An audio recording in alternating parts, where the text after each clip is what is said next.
Bonjour à tous.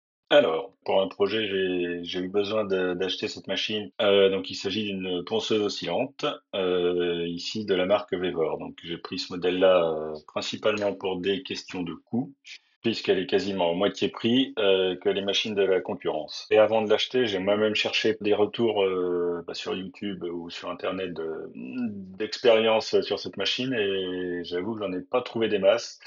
Donc c'est pourquoi je fais cette vidéo. Si ça peut servir à quelqu'un qui se pose aussi des questions dessus, et ben voilà. Je vais vous faire un petit retour des premières utilisations, et des avantages et des défauts de cette machine. Alors, sur la conception de la machine elle-même, bon, c'est tout ça, c'est du plastique. Par contre, le plateau, là, c'est de la tôle. Enfin, en tout cas, je sais pas si c'est de l'aluminium, de la tôle ou de la fonte ou je ne sais quoi. De la fonte, je pense pas quand même. En tout cas, ça, c'est de la tôle, je pense. Ici, le plateau, il a l'air plus costaud de ce côté-là. C'est peut-être de la fonte d'aluminium ou je sais pas. En tout cas, c'est quand même du métal et c'est rigide, donc ça, c'est pas mal. Euh, Quand elle arrive, en fait, il n'y a pas grand-chose à faire. Il y a juste ici l'axe à monter, à visser, et puis la petite ailette qu'elle a à mettre. C'est tout.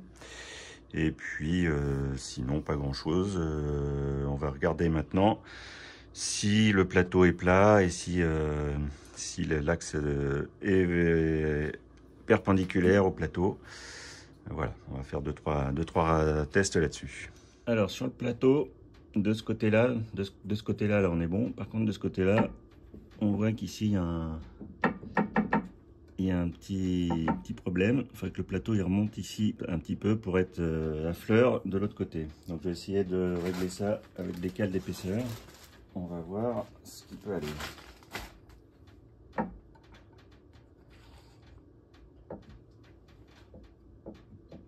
Avec une cale de 1 mm, on est pas mal. 2 mm. 2 mm, c'est trop. Donc 1 mm, c'est bien. On va essayer de mettre une petite cale. Donc sous le plateau, là, il y a une petite patte qui permet de faire pivoter le plateau. Donc je la démonte, je coupe la cale aux dimensions, un petit trou pour placer la vis. Je remonte tout ça et on va regarder ce que ça donne. Et voilà, problème résolu. Là, il n'y a plus de jeu. On est bon. L'autre problème que je constate, c'est qu'on n'est pas tout à fait d'équerre non plus. Ici, sur le cylindre, là on a un jour qui est de ce côté-là. Et pareil, de ce côté-là, là vous ne le voyez pas, mais on a à peu près le même jour de l'autre côté. Donc il y a des petits défauts d'équerrage ici.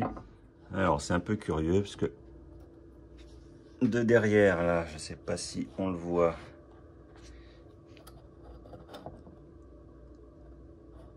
Là, il y a un jeu qui est relativement important. En revanche, de ce côté-là, là on est bon. Et si je me mets de ce côté-là, là on est bon aussi. Alors, bon, c'est un peu curieux. C'est peut-être pas un problème d'équerrage, c'est peut-être plutôt un problème de planéité du plateau, ou je sais pas.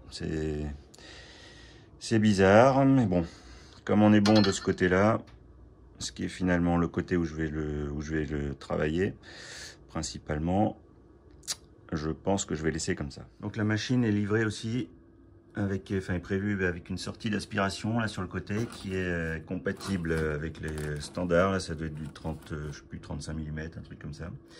En tout cas, ça fonctionne bien là-dessus. On va voir si elle est efficace maintenant au niveau aspiration.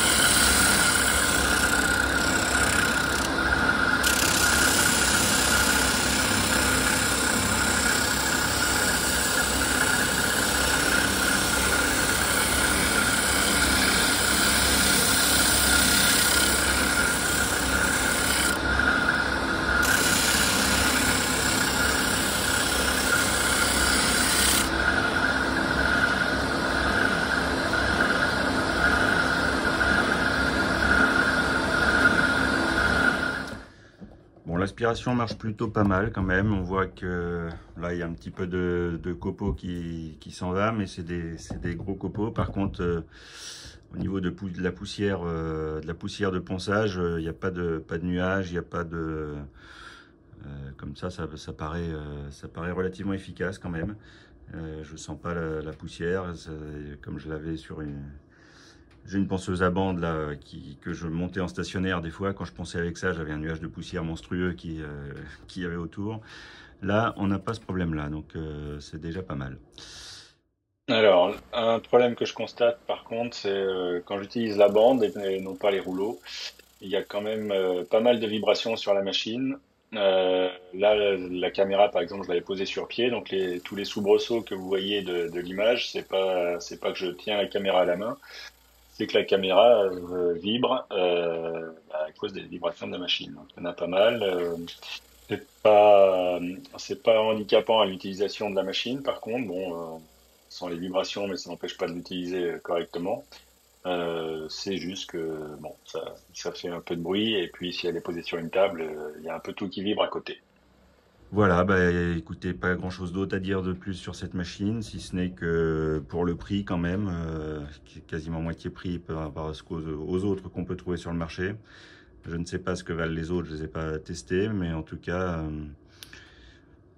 ça me semble correct pour le prix. Le seul petit problème que j'ai, donc, c'est le défaut d'éclairage de ce côté-là et de ce côté-là. Mais on est bon de ce côté-là et de ce côté-là. Donc, bon, c'est qu'un demi-problème pour moi. Et l'autre petit problème que je note, avec les rouleaux comme ça, il n'y a pas trop de vibrations. Par contre, quand j'utilise la bande qui est ici, il y a quand même pas mal de vibrations sur la machine. Je sais pas si, encore une fois, si ça serait mieux avec les autres. En tout cas, là, c'est bon, c'est pas, ça reste utilisable et je vais faire avec ce petit défaut, mais voilà, faut savoir, il y a quand même quelques vibrations. Voilà, donc pour moi c'est une machine malgré tout qui, vu son prix, semble correcte. Il faudra voir à l'usage maintenant comment elle tient dans le temps. J'essaierai de vous faire un retour peut-être dans un an après quelques mois d'utilisation. Et bah, si vous avez des questions, n'hésitez pas dans les commentaires à les poser, j'y répondrai avec plaisir. Merci et à bientôt.